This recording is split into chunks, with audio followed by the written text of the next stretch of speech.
Assalamualaikum warahmatullahi wabarakatuh. Selamat pagi anak-anak. Baik, hari ini kita belajar tentang NAT, yaitu Network Address Translation, atau yang lebih dikenal dengan Internet Gateway. Baik anak-anak, sebelumnya kita sudah pernah menggunakan NAT ini ketika kita belajar administrasi infrastruktur jaringan di kelas 11. Ketika kita menghubungkan jaringan LAN ke jaringan WAN, kita membutuhkan yang namanya NAT. Nah, kali ini kita akan memperdalam lagi tentang jaringan NAT di kelas 12. Sebelum kita masuk ke dalam materi, kita harus mengetahui dulu tujuan pembelajaran kita kali ini adalah yang pertama, setelah mengikuti pembelajaran, peserta didik diharapkan mampu melalui tayangan video ini, siswa dapat menjelaskan konsep Internet Gateway atau NAT dan menimbulkan rasa gemar membaca siswa tentang Internet Gateway itu sendiri. Yang kedua, melalui kegiatan diskusi dan tanya jawab nanti, siswa diharapkan dapat mengklasifikasikan jenis-jenis dari Internet Gateway atau NAT secara kreatif dan mandiri. Kemudian kita lanjutkan ke apa itu NAT. Network Address Translation atau yang lebih biasa disebut dengan NAT adalah suatu metode untuk menghubungkan lebih dari satu komputer ke jaringan internet dengan menggunakan satu alamat IP. Kemudian, banyaknya penggunaan metode ini disebabkan karena ketersediaan alamat IP yang terbatas, kebutuhan keamanan security, dan kemudahan serta fleksibilitas dalam administrasi jaringan itu sendiri. Berikutnya, kita akan belajar tentang jenis dan fungsi Internet Gateway. Sebelum kita mempelajari tentang fungsi, ada baiknya kita belajar dulu tentang jenis dari NAT itu sendiri. Yang pertama di situ ada source NAT atau Source Network Address Translation, yaitu sebuah NAT yang bertugas merubah source address dari suatu paket data. SNAT di sini hanya berlaku pada post routing dibanding destination dari NAT atau DNAT. Di dalamnya terdapat keamanan, bandwidth, dan perubahan jaringan.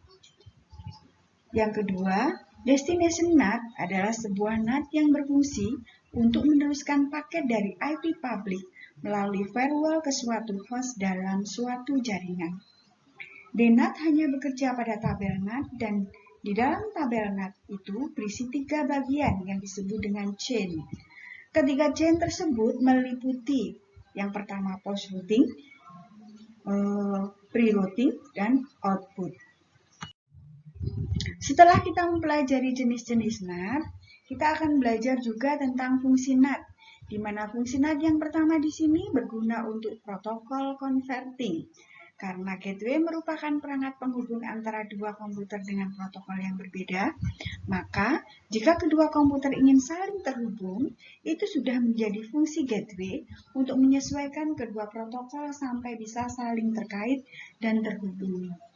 Kemudian fungsi NAT yang kedua adalah memudahkan akses terhadap informasi, di mana gateway di sini berfungsi memudahkan pengguna memperoleh akses terhadap informasi, karena kedua komputer yang sudah saling terhubung dan siap untuk saling bertukar data atau informasi. Tanpa adanya gateway, pertukaran data antara dua komputer yang berbeda protokol tidak akan dimungkinkan. Berikutnya, fungsi NAT lagi di sini adalah berbagi perangkat keras, di mana berbagi perangkat keras dalam hal ini misalnya untuk printer server. Contohnya, apabila dalam sebuah jaringan kantor atau lainnya hanya ada satu buah printer yang ingin dipakai secara bersamaan, maka penerapannya bisa memakai sistem gateway. Jadi satu printer bisa dipakai oleh banyak jaringan. Kemudian Fungsi NAT yang berikutnya adalah pengamanan serta pengaturan data. Dengan adanya gateway untuk organisasi atau untuk perusahaan atau untuk lingkungan bisnis akan lebih mudah untuk mengintegrasikan dan mengorganisasi data-data penting yang ada di dalam perusahaan. Dalam perusahaan atau organisasi pasti terdapat berbagai departemen yang bekerjanya secara terpisah-pisah, sehingga dengan NAT ini bisa saling terhubung. Kemudian fungsi berikutnya adalah menstabilkan dan meningkatkan performa komputasi. Dengan adanya jaringan gateway, apabila suatu saat ingin melakukan penambahan performa komputasi, maka tugas-tugas komputasi itu bisa dibagi-bagi dengan merata ke setiap komputer, menjadi lebih stabil dan performanya akan menjadi lebih meningkat dan lebih baik. Berikutnya, setelah kita mempelajari jenis dan fungsi dari NAT itu sendiri, kita juga akan belajar tentang kelebihan NAT.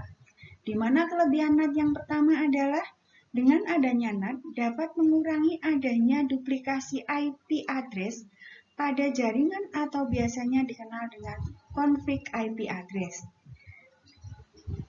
Menghindari pengalamatan ulang pada saat jaringan tersebut berubah dan dapat menghemat IP legal yang diberikan oleh ISP. ISP ini adalah Internet Service Provider. Kelebihan NAT di sini juga dapat meningkatkan fleksibilitas untuk koneksi jaringan internet sendiri. Setelah kita belajar tentang kelebihan, NAT juga memiliki kekurangan. Kekurangan NAT yang pertama adalah NAT dapat menyebabkan keterlambatan proses. Ini biasanya disebabkan karena data yang dikirim harus melalui perangkat NAT terlebih dahulu. Kemudian, NAT di sini juga dapat menyebabkan beberapa aplikasi yang tidak bisa berjalan dengan normal. Karena dengan adanya NAT dapat menghilangkan kemampuan untuk melacak data, di mana data tersebut harus melewati firewall. Sekarang kita akan menginjak dan belajar tentang prinsip dan cara kerja Internet Gateway, di mana gateway bekerja seperti layaknya pintu untuk mencapai satu jaringan lain. Setiap gerbang paling tidak harus memiliki dua macam interface jaringan. Misalnya saja, ketika kita mengakses internet, sebuah alamat website dapat ditempuh jika sudah melalui gateway yang memberikan arah dan rute untuk sebuah paket data dapat sampai ke tujuan. Karena jika tidak ada arah dan rute, kita tidak bisa mencapai tujuan yang kita inginkan. Kemudian pada jaringan komputer, proses network address translation adalah proses penulisan ulang masquerade pada alamat IP asal atau source-nya dan atau alamat IP tujuan atau destination-nya setelah melalui router atau firewall. NAT digunakan pada jaringan dengan workstation yang menggunakan IP privat supaya dapat terkoneksi ke internet dengan menggunakan satu atau lebih IP publik. Nah, demikian pembelajaran kita di pertemuan pertama hari ini tentang konsep NAT itu sendiri, mulai dari fungsi NAT, kelebihan dan kekurangan NAT, serta kita juga sudah belajar tentang prinsip dan cara kerja NAT itu sendiri. Sekian anak-anak untuk pelajaran hari ini. Sampai ketemu di pertemuan minggu depan. Assalamualaikum warahmatullahi wabarakatuh.